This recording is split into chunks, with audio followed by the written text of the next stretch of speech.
Vamos a continuar hoy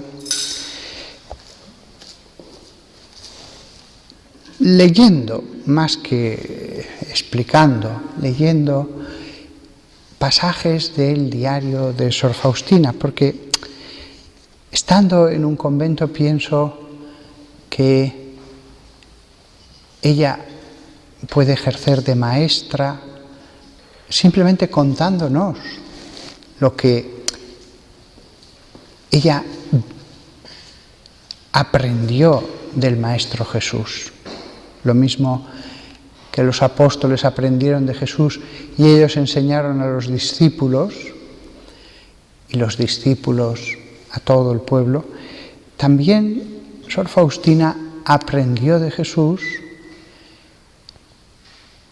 y después ella, a través de sus libros y los predicadores, enseña a otras religiosas, teniendo muy en cuenta que lo que ella diga nos hace bien, pero hay tantas religiosas perfectamente en este convento que podrían contar también su experiencia.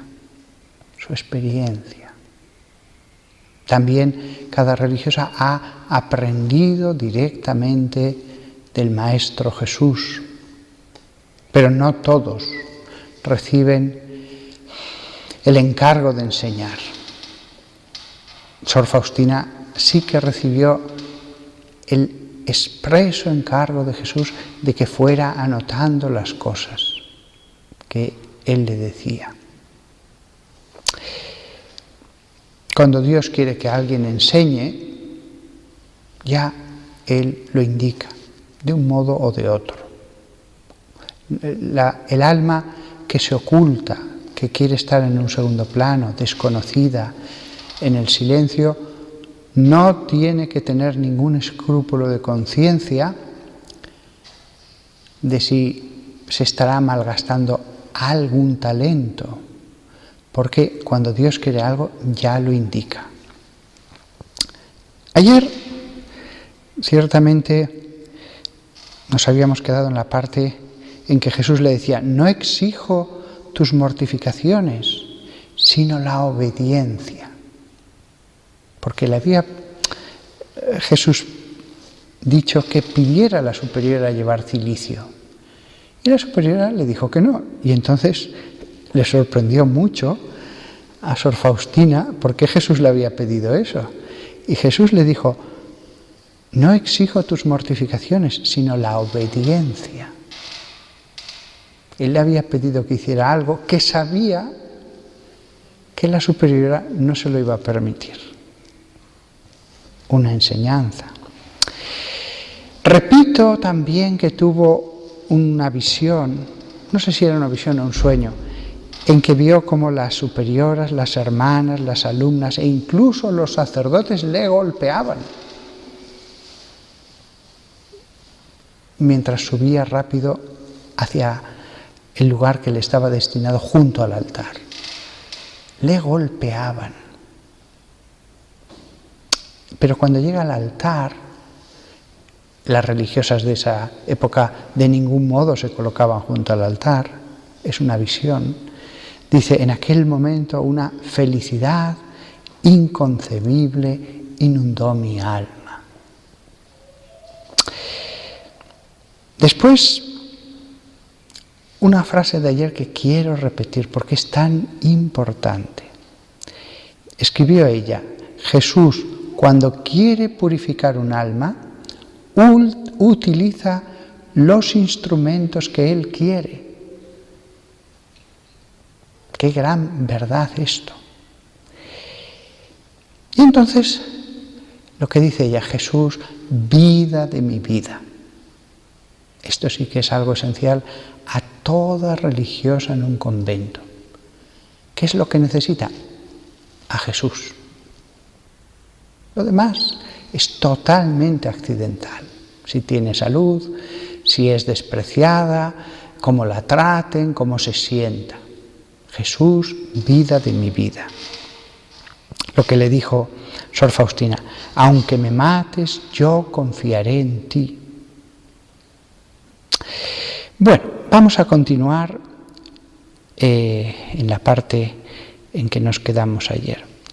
En otra oportunidad le dijo el confesor, y ella lo anotó, le dijo el confesor: pórtese delante del Señor como la viuda del Evangelio, que puso en la alcancía una monedita de poco valor, pero para Dios esta pesó más que las grandes ofrendas de los demás. En ese pasaje evangélico también hay una enseñanza para todos. Ella pone una monedita de poco valor. Lo que nosotros le damos realmente tiene poco valor. Realmente no es tanto. Se le pide a la religiosa que lea lecturas espirituales, que esté orando y que haga un trabajo en el monasterio. A veces los mineros en una mina trabajan jornadas tremendas y cosas muy duras y que hasta les afectan la salud y nadie les da las gracias y nadie les dice que son unos héroes. Y a veces incluso hay mineros en el mundo que trabajan por muy poco dinero porque hay mucha gente que puede hacer eso. ¿Y quién dice mineros? Los que trabajan en un vertedero de basura con basuras todo el día, los que trabajan, los hay, en alcantarillas, sin ver la luz, con malos olores, La vida en un convento, si comparamos otros oficios, la podemos ver bajo esta perspectiva de aquella viuda que puso una monedita de poco valor. Este aspecto también podría decir otro sermón hablando de lo mucho que sacrifica una religiosa, su vida, su amor humano, etc. Sí, pero también esto es verdad. Al fin y al cabo, hay otros lugares de la tierra donde se sufre muchísimo, se trabaja muchísimo y más horas. Tenemos que vernos todos los religiosos, los sacerdotes, los consagrados, como que en realidad lo que dice Jesús en otro momento, siervo inútil soy. Después vio que su confesor sufría mucho a causa de una obra que Dios le había puesto en su corazón que llevara adelante. Y vio cuánto sufría y cómo todo se le ponía del revés, etc.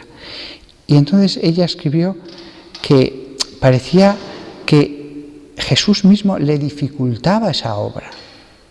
¿Por qué se la dificultaba y por qué le exigía que la llevara adelante? Y un día Jesús le contestó, porque le veía con palabras: yo no recompenso por el resultado positivo, sino por la paciencia y el trabajo emprendido por mí. Dios no nos pide resultados. Otra cosa que también ella escribió: la humillación es mi alimento cotidiano. Comprendo que la esposa acepta todo lo que atañe a su esposo. Por eso la vestimenta del desprecio que lo ha cubierto a él debe cubrirme a mí también. La vestimenta del desprecio. Puede parecer que cuando alguien se consagra en el claustro, ya el desprecio importa poco, pero lo cierto es que sí que importa. Lo cierto es que todos somos humanos y no nos hace mucha gracia. Pero veámoslo bajo este aspecto, la vestimenta del desprecio. La vestimenta del desprecio que lo ha cubierto a él debe cubrirme a mí también. Después hay otro pasaje en que le dice Jesús: hija mía, habla a los sacerdotes de esta inconcebible misericordia mía. Me queman las llamas de la misericordia. Las quiero derramar sobre las almas, y las almas no quieren creer en mi bondad. La inconcebible misericordia de Dios. Sobre este tema llevo meditando un mes, no os exagero, un mes. A raíz de una cosa, digamos, del Evangelio, no expresamente dicha, pero me fijé en Jesús bajo el aspecto de la justicia, de la severidad. Y es cierto que siempre pienso, bueno, pero la misericordia. Sí, pero durante un tiempo he dicho, sí, pero fíjate también en el otro aspecto. Entonces, no exageraremos en el tema de el mal, de lo que es el mal en nosotros. No exageraremos nunca. El mal es verdaderamente mal. El mal es verdaderamente algo que nos hace daño y hace daño a los demás. No vamos a pasarnos por ese lado. Sin embargo, es cierto que sabemos de la misericordia de Dios, pero podemos meditar mal acerca del tema de la misericordia de Dios, en el sentido de que no importa demasiado el mal que hagamos porque allí está la misericordia de Dios. Y no es exactamente así, no es exactamente así. De ningún modo es así. Incluso para entender lo que es la misericordia de Dios, cuanto más entendamos el mal que hemos cometido, mejor entenderemos su perdón. Claro, es que a veces ese aspecto está desdibujado, como si lo otro ya eclipsa el mal y entonces no tiene ninguna importancia. Yo el otro día estaba pensando una persona que pienso no, seguro, me ha hecho sufrir bastante. Si me pidiera perdón, me dijera, oye, perdona, es verdad, pues, ¿qué le diría yo? Para mí es muy sencillo decir, le perdono. Una palabra. Pero realmente no dejaría de ser verdad decir, bueno, usted me ha dicho una palabra, perdóname. ¿No debería yo ver si con las obras realmente usted me está pidiendo perdón de verdad? Porque son las obras las que van a decir si alguien de verdad ha comprendido y según esa comprensión ha pedido perdón. Lo otro es una palabra. Señor, perdóname. Ya está todo arreglado. Pues no está nada arreglado. Lo estaba pensando. Si me pidiera perdón, sería muy sencillo. Sí, le perdono. Pero ¿realmente hay verdad en el otro lado y en mi lado? Yo no le deseo ningún mal y si pudiera ayudarle, le ayudo y no voy a volver a pensar en el mal. Pero ¿no sería más verdadero decir, han sido muchos años y ha sido mucho dolor? Si esta palabra es verdadera, las acciones van a mostrar la verdad de esa palabra. De verdad que a la hora de pedir perdón podemos ser muy falsos, incluso con Dios. Señor, perdóname. Y Dios podría decir, no has comprendido. No. Primero tienes que comprender lo que has hecho. No entiendes el mal que has hecho. Me estás pidiendo muy poco perdón por lo muy poco que comprendes. Pero yo es que soy un niño y tengo poco entendimiento. Pues a la hora de hacer el mal no eres un niño. Sabías lo que hacías y lo has hecho con perfección. No me digas que eres un niño.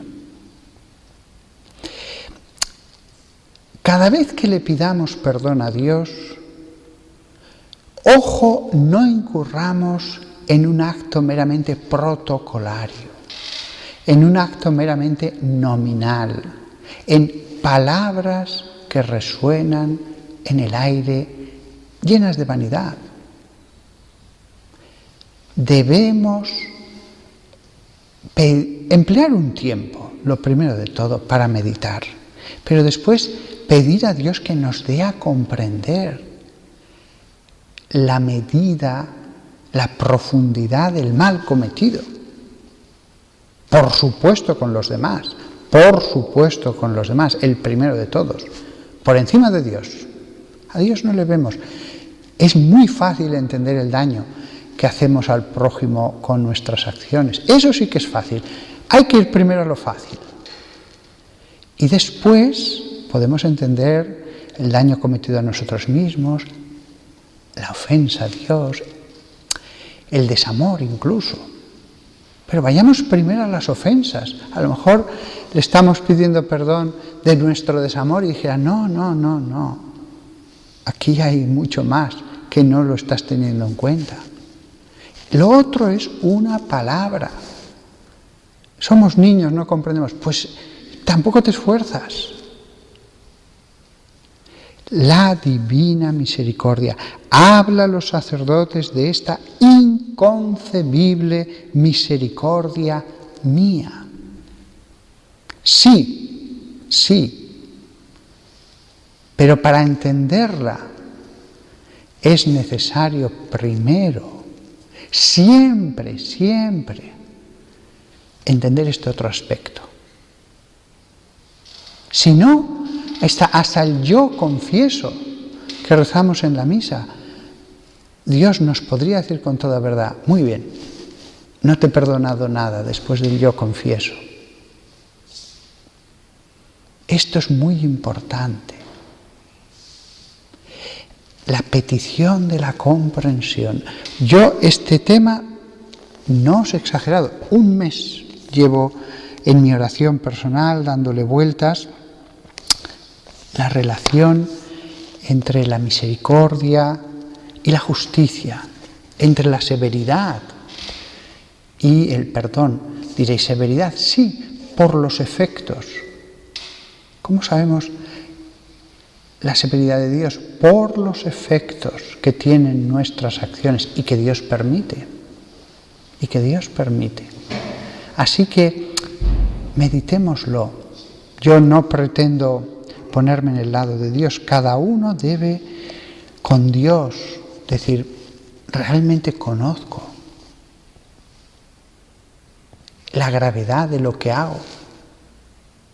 Y entonces, esforzándonos en eso, sí que sentiremos el gozo del perdón cuando nos lo dé. Porque muchas veces la persona puede pedir perdón a Dios y sentir la más completa y perfecta aridez y hasta el enfado de Dios.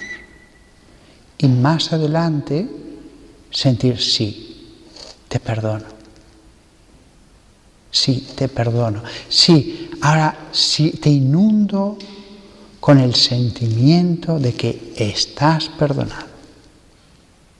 Como os fijáis, es distinto, pedir perdón, la confesión, lo otro. ¿En la confesión se perdonan los pecados? Sí. Ahora bien, alguno puede morir y decir, aquí está el purgatorio. Como dice Jesús, donde no saldrás hasta que pagues la más pequeña moneda. Por lo tanto, y alguno dirá, bueno, pero están las indulgencias plenarias. Sí, pero la indulgencia plenaria, la administración del perdón de Dios, si alguien cree, voy a poner un ejemplo muy claro, que puede abusar del alcohol, pegar a su mujer, ser un mentiroso, egoísta, dar mala vida a todos los de alrededor. Y en el último momento confesarse y que alguien gane una indulgencia plenaria y no. La indulgencia plenaria de verdad perdona todos los pecados, toda la carga que hay en el purgatorio. Es cierto e indudable. Ahora bien, la justicia de Dios debe también cumplirse de modo perfecto.